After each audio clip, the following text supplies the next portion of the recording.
এখন দেখো ঘড়িতে 10:30 বাজে। এই যে এখানে আমার রান্না হচ্ছে। এই কাটাকুটি করতে করতে আমি উঠে এসেছি, কারণটা আমি দেখাচ্ছি। এই যে সবে মহারানী ঘুম থেকে উঠেছে, এখন আমি বিছানাও তুলিনি। ওনাকে আমি আম কেটে দিয়েছি, উনি আম খেয়ে এই যে ডাইনিংয়ে ছড়াছড়ি করে এখন এই যে আমার কাজ করে দিচ্ছে। কি করছিস? আর তুই যদি এই যে এর মধ্যে পড়িস কি হবে দেখো, বাথরুমে গিয়ে জল ভরে বালতি করে, দেখি তোর বালতিতে কতটা জল আছে। এই যে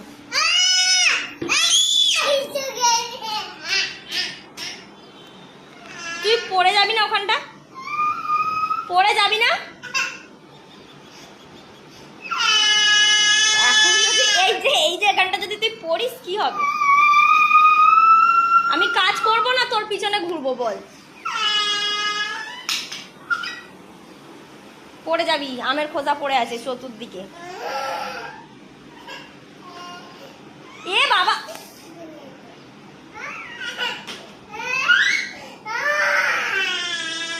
কি করলি ওটা?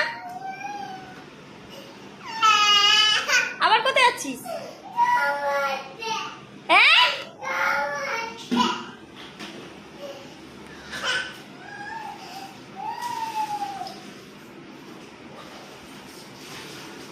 মানে তুই মার খাবি আজকে, তাই তো? ঘুম থেকে উঠেই মার খাবি, তাই তো? তুই খাবার খাবি না, ওই টিফিন খাবি না? দেখো দেখো দেখো, বালতি চাগিয়ে চাগিয়ে নিয়ে আসছে দেখো।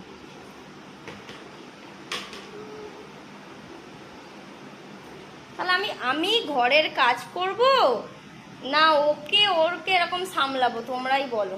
সারাক্ষণ এরকম ভাবে কি চোখে চোখে রাখা যায়? চল তোকে ফোন চালিয়ে দিচ্ছি, চল চল ফোন।